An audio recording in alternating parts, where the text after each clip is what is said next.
Dans la vidéo précédente, j'ai fait une introduction aux polynômes et le message principal, n'est-ce pas, est que les polynômes sont des fonctions. Bon, regardons maintenant un peu plus en détail comment un polynôme est écrit. Et probablement, vous avez aussi le polynôme écrit de cette manière générale dans le manuel, c'est-à-dire P de x, n'est-ce pas? C'est la notation pour une fonction ou pour indiquer qu'il s'agit d'un polynôme. Ensuite, nous définissons généralement le polynôme comme suit. Nous avons d'abord un a avec l'indice n. Ensuite, nous avons x à la puissance n plus a avec l'indice n moins 1, puis x à la puissance n moins 1, puis plus. Ensuite, il y a 3 points comme ça, puis a avec l'indice de x au carré plus a1x, n'est-ce pas? Ici, pour, si nous voulions être très précis et que nous voulions l'écrire, il y aurait ici un 1. Mais nous ne l'écrivons pas, n'est-ce pas? Puis plus a avec l'indice n. Et dans la vidéo précédente, j'ai terminé avec le degré du polynôme. C'est très important de savoir ce que cela signifie. Et le degré du polynôme sera cet exposant au premier terme ou le plus grand exposant que nous verrons, c'est-à-dire cela est le degré du polynôme.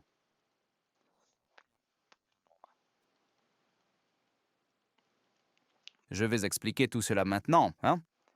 Ensuite, devant. C'est très important de savoir que c'est le coefficient directeur, c'est-à-dire ceci est le coefficient directeur. Coefficient. À la fin, nous avons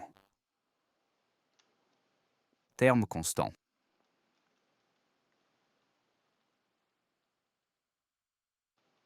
Et que signifient maintenant tous ces indices n et exposants, et ainsi de suite. Dessinons un polynôme p de x qui sera de troisième degré. Qu'est-ce que cela signifie maintenant? Cela signifie qu'au début, nous aurons x à la puissance 3. C'est un polynôme de degré 3. Et si nous avons devant 1 ou maintenant n comme ça, maintenant, nous connaissons n. Nous savons que c'est le degré du polynôme. Ensuite, nous avons plus.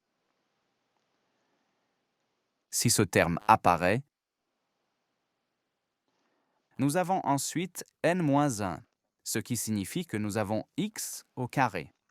Mais comme nous pouvons le voir, n'est-ce pas, c'est égal à ce terme. Donc, nous terminons simplement x plus, disons, déterminant que le terme constant sera 3. Le coefficient directeur sera, disons, 2. Et ceci, 1, a avec l'indice n-1 signifie simplement que c'est cet élément suivant pour le coefficient directeur. Donc, ne vous inquiétez pas trop de ces notations. Ce sont juste des coefficients. Mathématiquement, cela ne change rien à la valeur du polynôme. Disons que nous aurons ici la valeur 4 et ici, nous aurons la valeur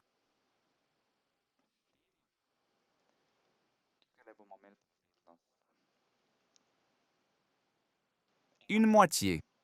Cela signifie que nous avons maintenant un certain polynôme écrit. Nous avons dit que les polynômes sont des fonctions, n'est-ce pas? Cela signifie que je peux maintenant insérer un x dans ce polynôme.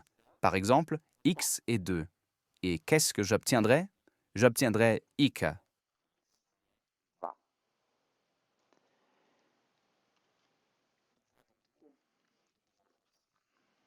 Mettons x ici. Que obtenons-nous? Nous obtenons 2 fois 8.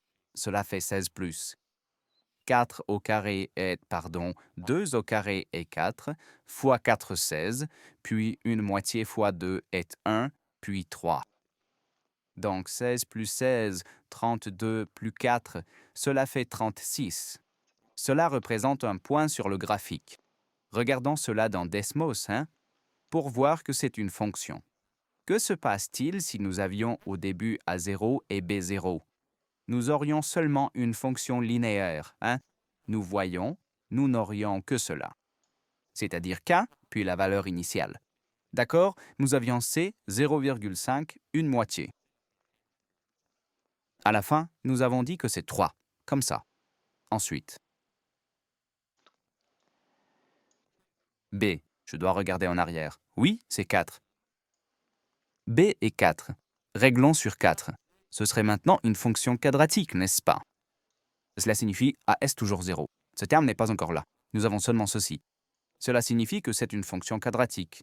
Mais dès que ce A entre en jeu, n'est-ce pas, qui est 2, nous obtenons un polynôme de troisième degré.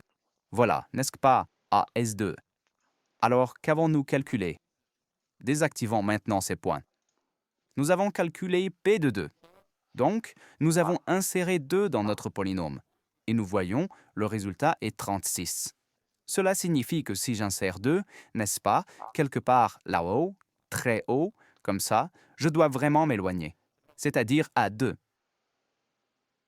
Ah, c'est encore un peu plus haut. Ce point, nous l'avons calculé, je vais le marquer comme ça, c'est-à-dire 2 et 36, n'est-ce pas? Nous voyons que ce point se trouve sur le graphique du polynôme et c'est en quelque sorte, n'est-ce pas, maintenant la preuve qu'il s'agit bien d'une fonction. C'est-à-dire que nous pouvons insérer des x dedans. Nous obtenons i. Cela signifie que nous obtenons le graphique du polynôme. Il est important, n'est-ce pas, de connaître ces noms, c'est-à-dire de savoir ce qu'est le coefficient directeur, que c'est cette première valeur, n'est-ce pas, dans le terme qui a le degré le plus élevé, c'est-à-dire le degré du polynôme et cet exposant qui apparaît ici avec le x, à la fin, n'est-ce pas, nous avons le terme constant. Eh bien, et maintenant, dans les exercices qui suivent. Nous allons nous occuper de cela, c'est-à-dire que nous allons essayer de composer un polynôme en fonction des données que nous aurons. Et pour finir, encore une chose très importante. Nous devrons savoir quand deux polynômes sont égaux, c'est-à-dire quand, mais m, nous savons qu'il s'agit d'un et du même ou de deux polynômes identiques, à savoir que deux polynômes sont identiques s'ils ont le même degré. C'est-à-dire, pour deux polynômes identiques, le degré doit être le même et les coefficients des puissances du même degré doivent être identiques. C'est-à-dire, si nous avons